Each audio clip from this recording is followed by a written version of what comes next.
Hello. Hopefully you can all hear me now.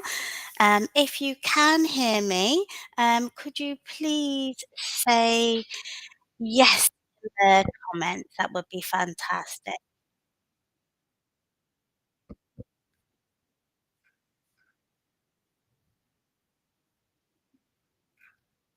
Okay, seems like everyone's is hearing. I think everyone's here, so I think we can begin now. Okay, so thank you first of all for joining me today. Thanks for taking the time out of your busy schedule to join me. That's fantastic. I'm Okay, right. So everyone's here. Hello, I'm Joan. I'm from Ashcroft Medical English, and it's lovely to be here with you today. I will be giving you a session today on OET speaking, or OET writing, rather. OET writing is what you're all here for. Hopefully you'll be able to get a lot from today's session. Um, if you don't mind, say hello in the chat box and let me know where you're joining me from and what your profession is. That would be really helpful for me to know. I can see that we've definitely got everyone hearing me. Just so you know, there is a slight delay in me getting your comments through YouTube here and then being visible for me in the chat. So bear with me if there's a slight delay in my responses. Okay. So I can see that you're joining me from all over the globe today, and that's absolutely amazing. I hope you get a lot from this session. I can see we've got someone coming in from Barcelona. Oh, well, I'm in Spain too, so you're in the same landmass. Okay. Hi to you in Barcelona. Hi to you from India and the Philippines. Wonderful, wonderful. And from Ghana too. Wonderful. And we have a cardiac nurse with us here today. Fantastic. Okay, well, today's case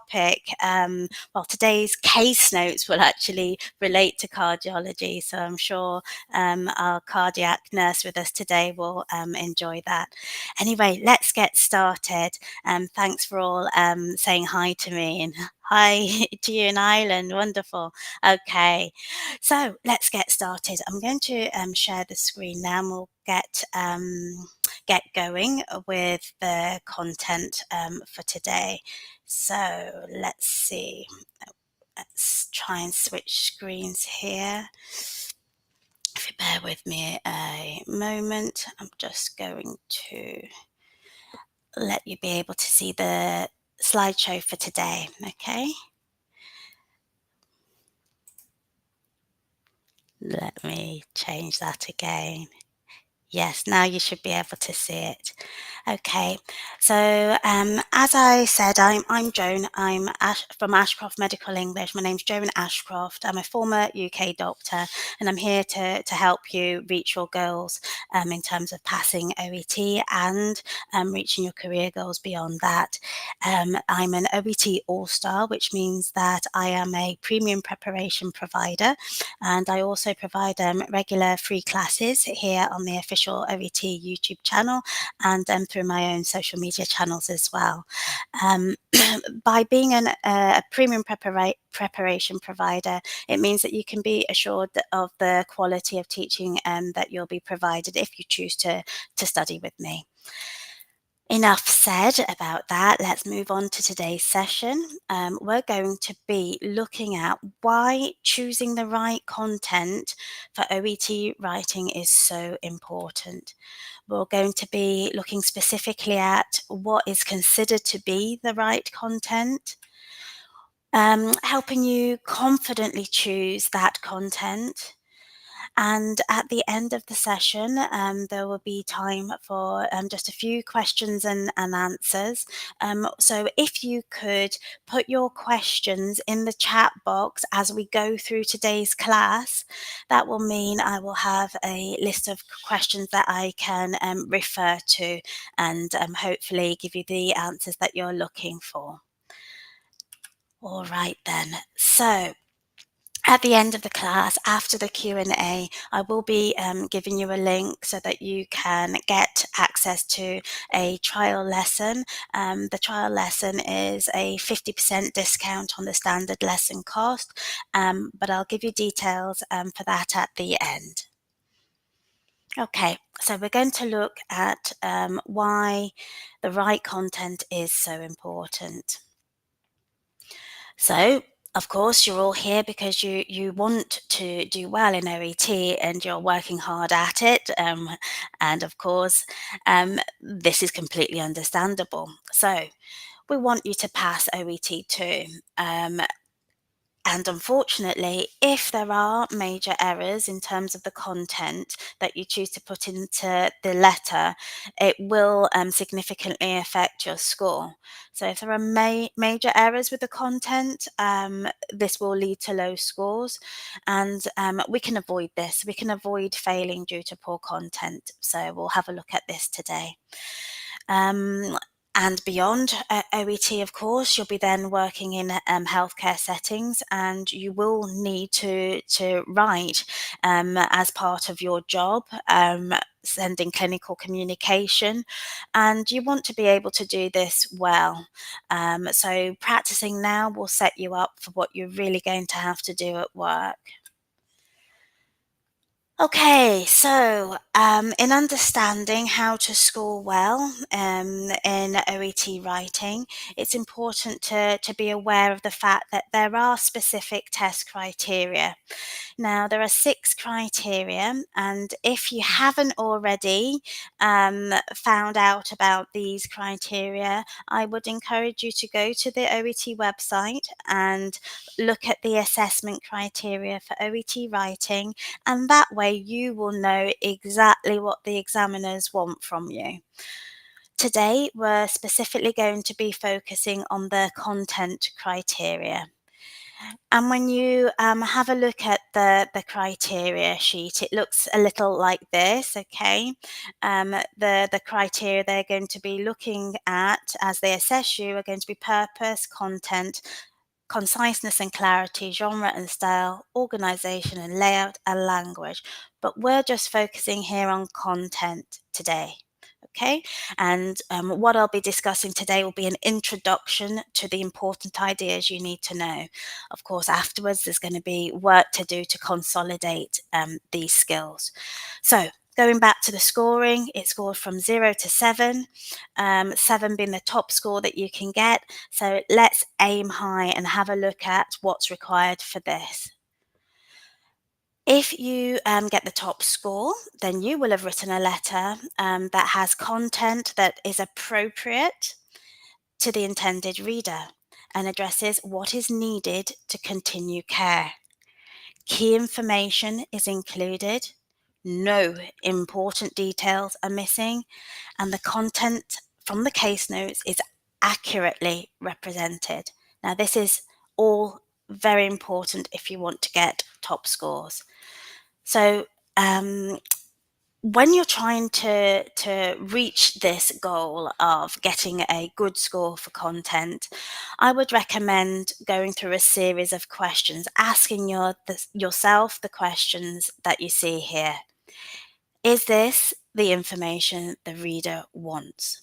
So you're going to need to put yourself in the shoes of the reader to be able to decide on that one. You'll need to ask yourself, does this information allow them, the reader, to do what I'm asking of them?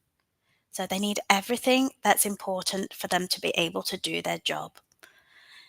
You'll need to ask yourself, have I included all of the information the reader needs? So just make sure nothing's important is missing. And then make sure that as you go and convert the case notes into full sentences and you summarize what's there, make sure that you have represented the information accurately. Okay, so quick summary, include all of the information, relevant information.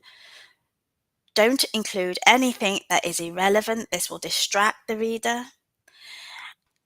And for great content, you're going to have these components no important information is missing, the reader can do their job effectively, there will be no distractions by irrelevant information, for example, and your message will be clear and not confusing in any way.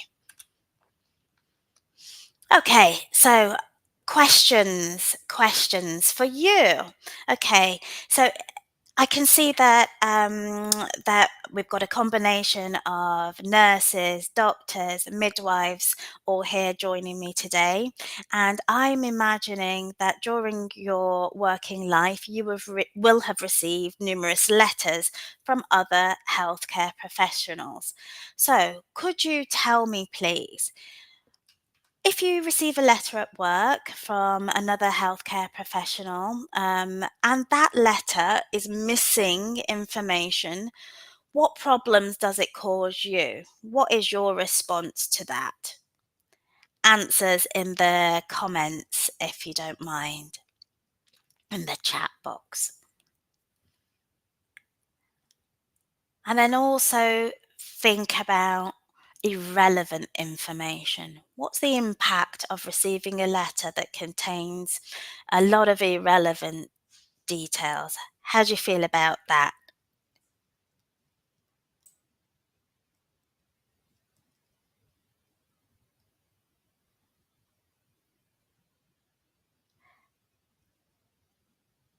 Okay, I'm just wait a little while for your comments to come through, and let's see if your thoughts are okay.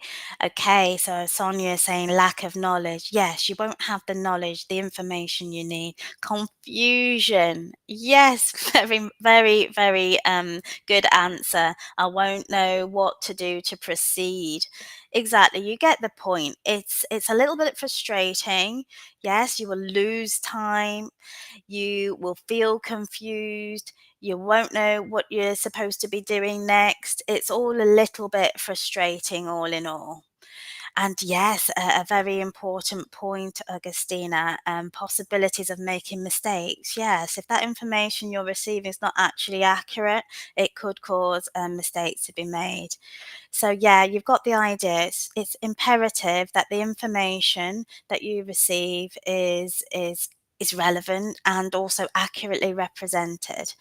Okay, so you know these sorts of thoughts would go through the reader's mind. I'm missing the most important information I need to do my job. What exactly are they asking me to do? Oh, I'll need to ask more questions. Or what is the point of them telling me this? All responses that we want to avoid. We want to write good letters that don't frustrate the reader, don't cause confusion, don't cause time delays, etc. Okay, so let's have a closer look at the right content in OET writing. Okay, so to recap, you're going to be asking yourselves some questions, and the first question I would think about is who. Who am I actually writing to? Because you need to write your letter tailored to the reader's needs. You're going to need to think about why you're writing to them. So there's a specific reason that you'll be writing. There's something that you need, and then think, well, what would I want to know if I were in the reader's shoes? So this can really help you fine tune exactly what should go in that letter.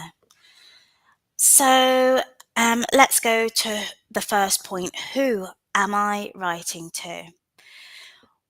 So we're going to now look at part of the case notes for OET sample test 5. Okay, so if you want to look at the full case notes here, that's where you'll be able to find it. Okay, and in order to know who you're writing to, you're going to need to go to the end of the test paper where it says writing task. And here you can see that you are going to be writing to Dr. Banerjee, a consultant cardiologist. Okay, so that information is imperative to have clear in your mind. You can start thinking about what a consultant cardiologist wants to know. Okay, and then the next point is why? Why am I writing to them?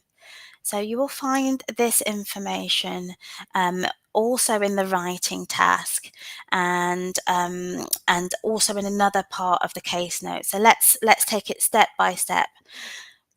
First of all, when you're thinking about why you're writing to them, you can think of 2 points, okay? One is the purpose. This is, what do you need from the reader? And the other point is, well, what's the actual problem? For example, what is the patient's health condition? So we're going to go to the writing task towards the end of the case notes, to find out the purpose. So can anyone tell me what the purpose of writing this letter is? You'll find it in here. So I'll give you a moment to find the purpose. So what is it that you actually want?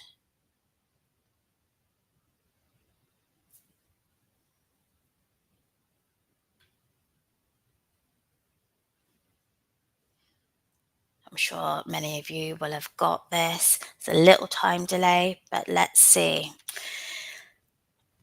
So I'm sure you will have got this. What you're actually wanting from Dr. Banerjee is some advice. You need some advice from Dr. Banerjee and a review of your patient's medication. Okay, so yes, we've got partially correct answers. Yes, it is a review of her medication, but review and advice.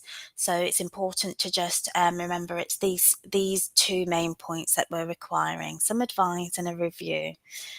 Okay, so now we're having a look at what the actual problem is. And if we go to the beginning of the case notes, we can see a brief summary of what the problem is. And then as we go deeper into the case notes, we'll find more details on the problem. Okay, so the problem, what's the problem with your patient? What's the challenge here? Put your answers in the chat box when you can. And let's see if you've got it. I'm sure many of you spotted that quite easily. We can see here that the issue is cardiac problems. Now, of course, that's quite vague as a description. So you know that as you go through the case notes, you're going to find more details there, okay? But you've got the basics of the problem. As you go through the case notes, you find out more information and you understand that the patient actually had a heart attack recently, okay? And there's further details in the case notes. Exactly. So you all did great picking out what the purpose was and what the problem is. Okay, so moving on then. Now we're going to start to put ourselves in the shoes of the cardiologist and think, well, what would I want to know? Okay, so you are the cardiologist now. The patient that you've been referred has cardiac problems and has had a recent MI, okay? The writer is asking for your advice and a review of the patient's medication.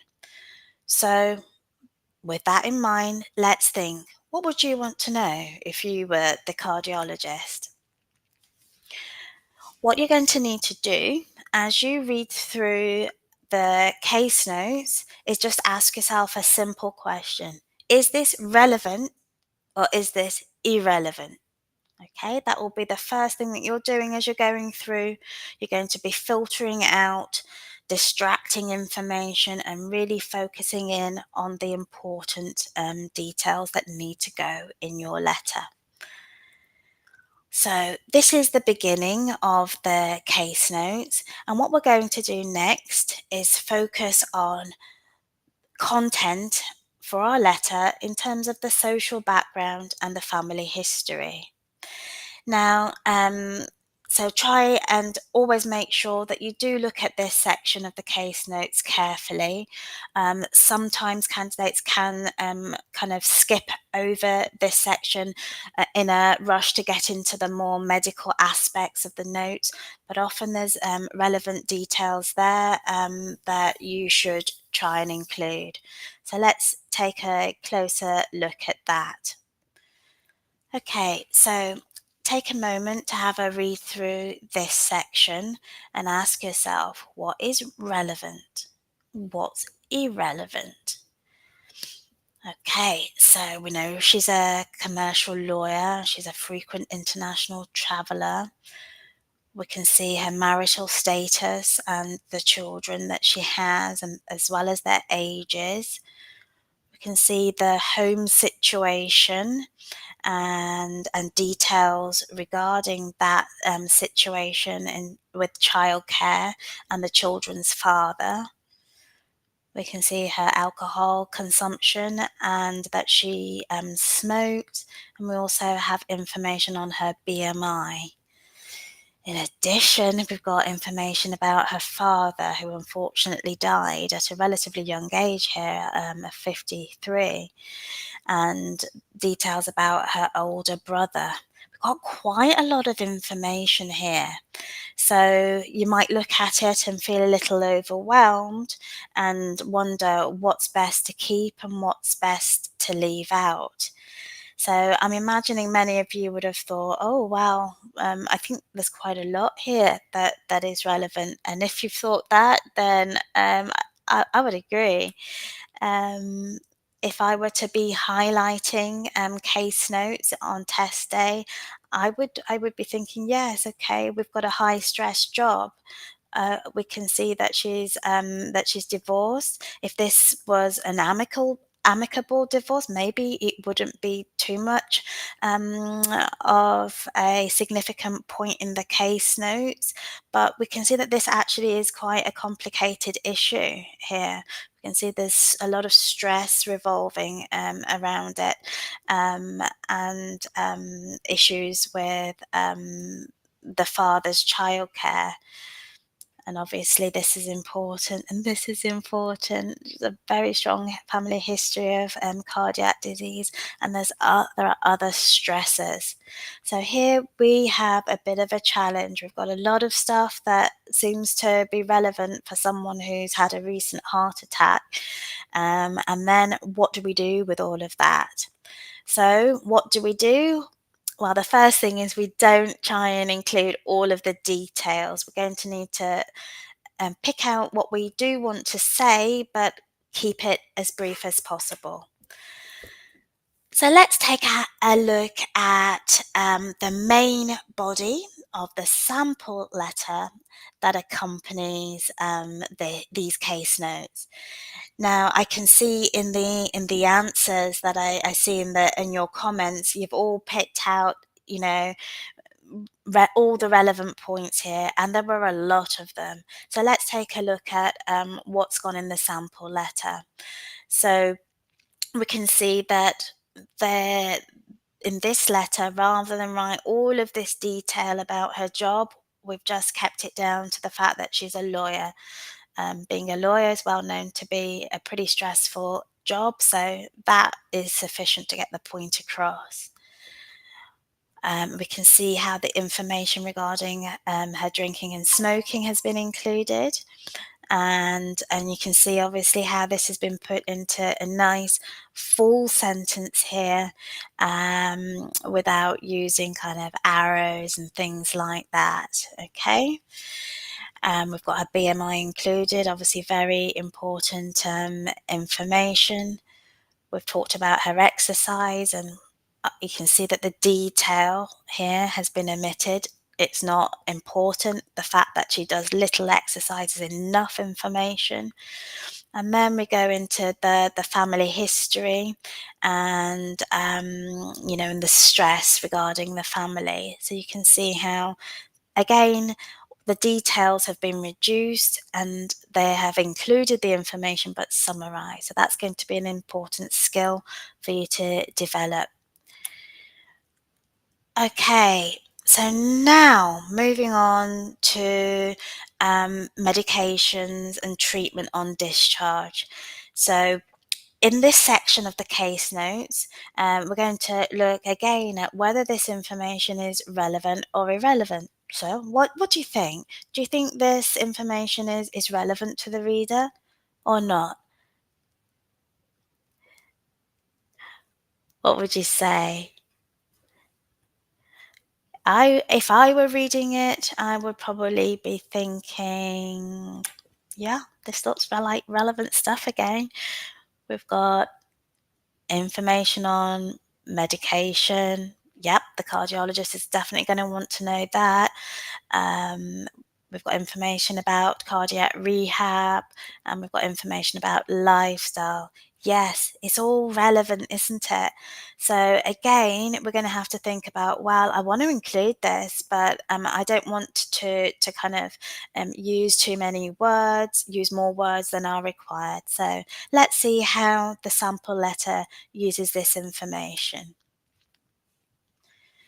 Okay, so you can see how the medication has been written in here, and please note that they have not just written symbol. Let me just go back and show you. So it hasn't been written like 2 times slash day. It's been written more fully. So that has changed to twice daily. Okay.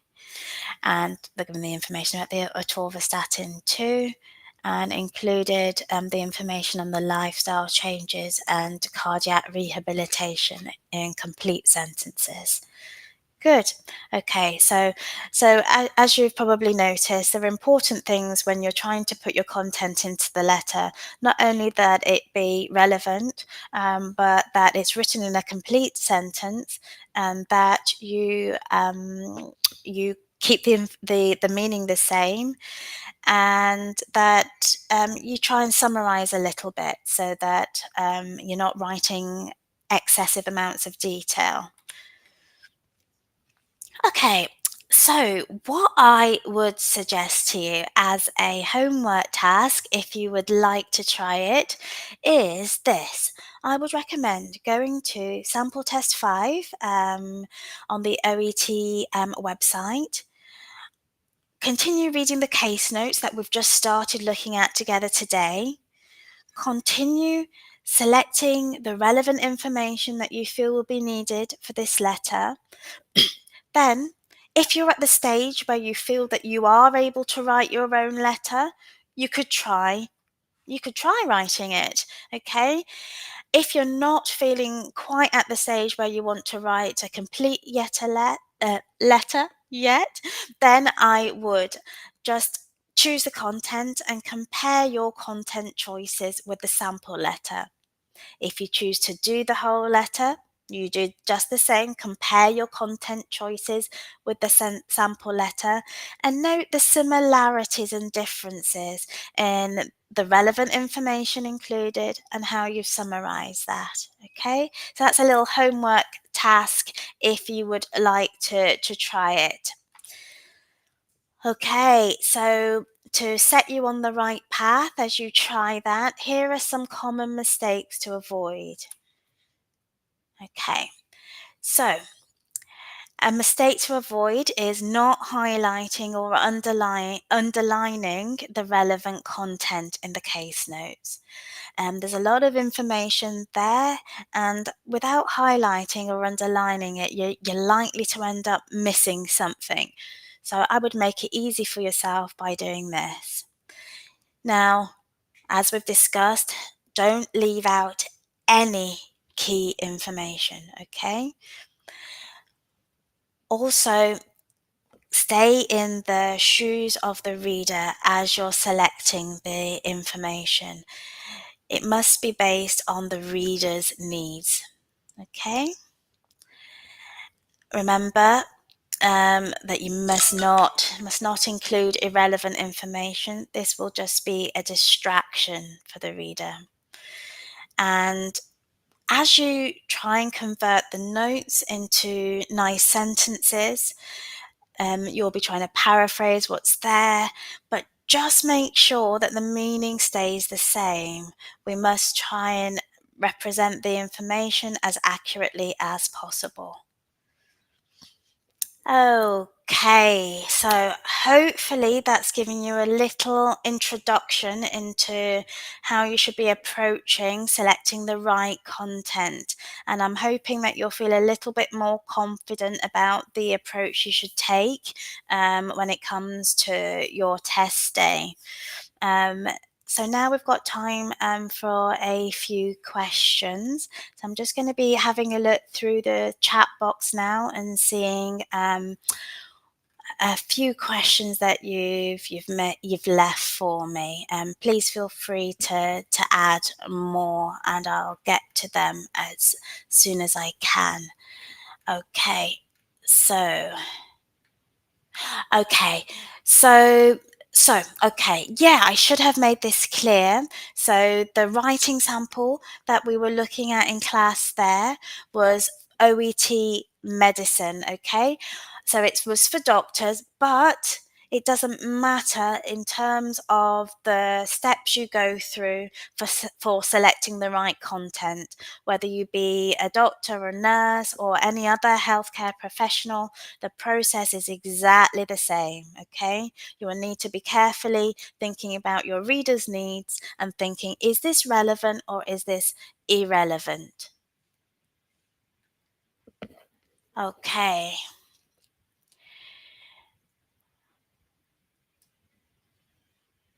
So, in terms of a question about writing the address, the recipient's address, and been a bit unclear on what to include there. So let's go back and see if I can just make that a bit clearer for you.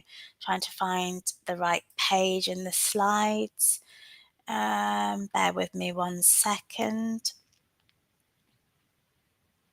Okay, let's go back to this slide. When you're trying to select the recipient's address, all you need to do is look here in the writing task, and you can see that you're going to put the recipient's name, Dr. James Banerjee, on the next line, consultant cardiologist, on the next line, Sanditon City Hospital, and on the last line, Sanditon. So your address will be given to you here in the writing task. Okay, and an answer to a question about the score for OET writing. Well, in terms of how it's marked, let's go back to the test criteria. Okay, and have a closer look here. So here's how it's marked. For purpose, so making the reason for writing clear, this is scored out of 3. And then all of the remaining criteria are marked out of 7. Now, it's quite complicated how this score that then gets interpreted into your final test score, but suffice to say, what you're aiming for is to try and get as high a score as possible. And if you look at the test criteria in detail, so again, I urge you to download this for yourself from the OET website if you don't have it already. You're going to aim as high as possible. Obviously, we all want to get marks in the top range here, but if you can at least get your score in this category with a 2 for purpose and a 5 or more for the remaining, you should be on track to get a grade B or above. So aim high though, just go for it. So hopefully that helps answer the question on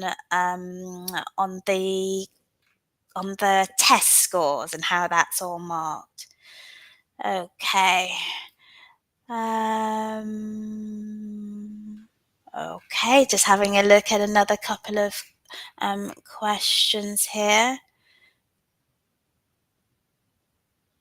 Okay, in answer to the question about copying and pasting, for example, if you're doing OET on computer, no, you will not be able to copy and paste from the case notes into your letter. That function will not be available to you. You will need to type it out directly yourself. Okay, and if you think about it, it's probably no bad thing, because you're going to need to write your own complete sentence anyway. Okay, and it's likely that if you were permitted to do so, it would probably introduce some mistakes in terms of your language score, because it's likely that it would be in note form. Inappropriate abbreviations might get used. For example, note form, that's used for the case notes. So no, in short, no copy and paste function will be available to copy from the case notes to your letter. Okay, so how to get more scores, more of a score. So how to get a high score. Um, so it's really about going back to the criteria again. What you need to be sure is that your letter, when you're finished, fulfills the test criteria as well as possible. So you need to fulfill the criteria well for purpose. So the reason for writing needs to be very clear, immediately, and sufficiently expanded as you go through it. The content, we've discussed that today. And I would encourage you again to just have a look at this, and you'll be able to see exactly where you can get good scores. In answer to the question about use of connectors, yes, are very useful, and they do help. Drawing one idea to the next, they show that you are, helping the flow of information that you're presenting. But just take care that you use the right sort of connectors that are going to be suitable for OET writing. And on that topic, if you have a look at the OET website, there's actually a brilliant blog post that you'll find in the language handbook that gives you some advice on the connectors to use to add clarity to your letters in OET writing. Okay, um,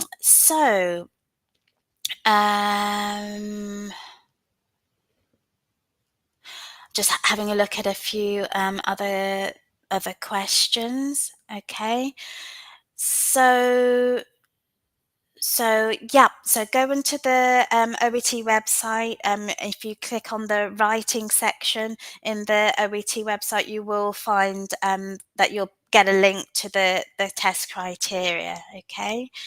All right. Hopefully that's helped answer most of your questions today. I need to wrap up now and kind of let you kind of see how you can get access to a trial lesson with me to see if you would enjoy working with me.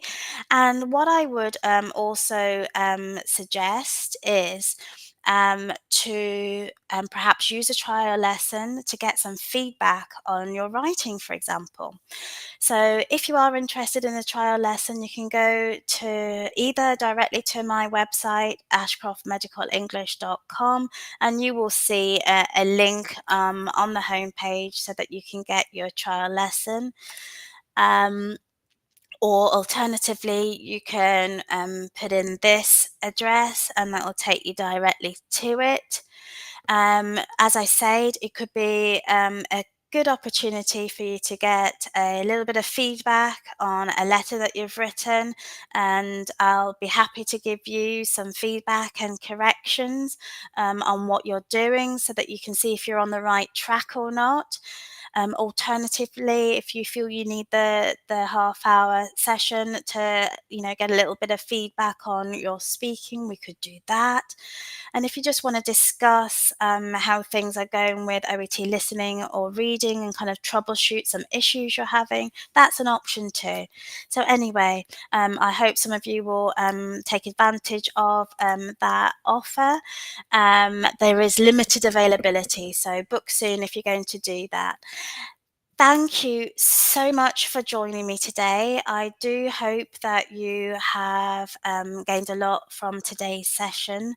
Um, the next session that I will be presenting as an OET All Star will be on the 10th of June, and it will be on listening part C, a challenging, a challenging part of the test. But with a few tips, a bit of guidance, it can feel a lot easier. So that will be all about how signposting language that the speakers use helps you keep track and stops you from getting so lost in the audio. Anyway, I will leave you with my contact details should you wish to get in touch with me about preparing for OET. You've been wonderful. Thank you for being here with me, and I wish you all the best of luck in your preparation. Take care, and I will see you next time. Bye bye.